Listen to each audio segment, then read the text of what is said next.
सूत जी महाराज कहते हैं, बोले भगवान की प्राप्ति कब होगी? बोले जब मनुष्य के हृदय से भय निकल जाए, डर निकल जाए। आप कहोगे हमें तो किसी बात का डर है नहीं। किस बात का डर है हमको? एक ऐसी वस्तु है जिससे हर मनुष्य डरता है, और उस वस्तु का नाम क्या है? मृत्यु। सब डरते हैं उससे। संसार में कोई भी ऐसा व्यक्ति नहीं है जो मृत्यु से ना डरता हो। आप कहोगे महाराज मुझे तो डर नहीं लगता। कई वृद्ध माताएं होती हैं, वो तो यूं कहती हैं हम तो तैयार बैठे हैं कब ठाकुर जी हमें ले जाएं यहां से। हमें डर नहीं लगता। आपको डर नहीं लगता, ठीक है, तो किसी से अपने शरीर को ऐसे जोर से नुचवाना, नोचे कोई, और नोचने पे आपको दर्द नहीं होना चाहिए। आपको दर्द होगा, आप चीखोगे, चिल्लाओगे। क्यों? क्योंकि आपके शरीर चाहता नहीं है कि उसको कष्ट मिले, उसकी मृत्यु हो गई। जोर का झोंका हवा का आता है, आंखें अपने आप बंद हो जाती। क्यों? आंखों को भय लगता है कहीं कोई वस्तु आकर के इनको बर्बाद ना कर दे। दाल चावल खाते समय मुख में छोटा सा कंकड़ आ जाए तो पूरे भोजन की भूख ही खत्म हो जाती है। क्यों? पूरा मुंह घबरा जाता है। कंकड़ अंदर जाता तो जाने क्या कर देता है। हम लोग डरते हैं, भयभीत हैं। किससे? मृत्यु से।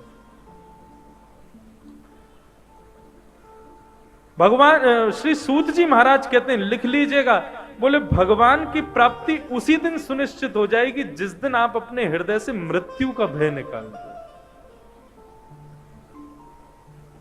हम लोग डरते क्यों है मृत्यु से? अपने नजरिए को बदलिए।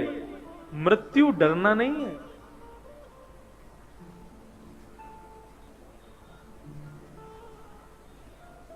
नजरिया क्या है मृत्यु का?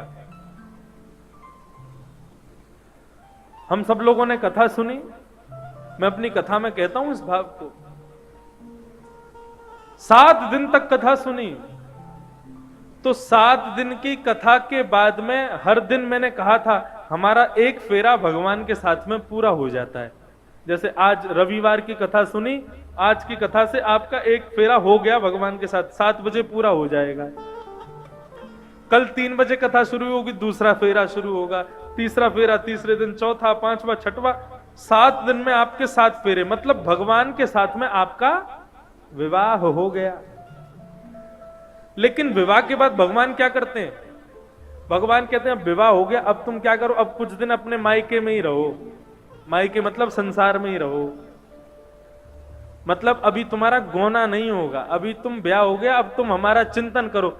कथा में जो जो सुना उस भाव से अपने प्रियतम को स्मरण करो, भगवान का स्मरण करते रहो। अपने आप को और शुद्ध बनाओ और मुक्त बनाओ। फिर क्या होगा?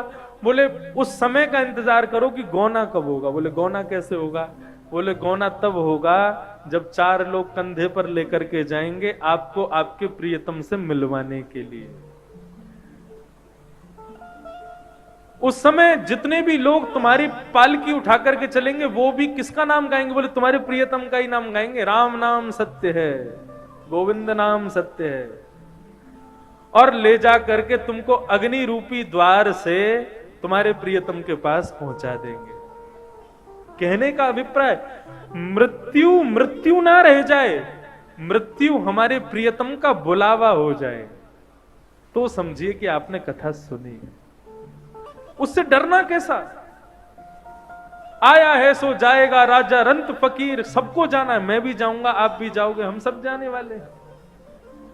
लेकिन रोते हुए नहीं जाना है। प्रसन्न हासा अरुण लो चलो लसत,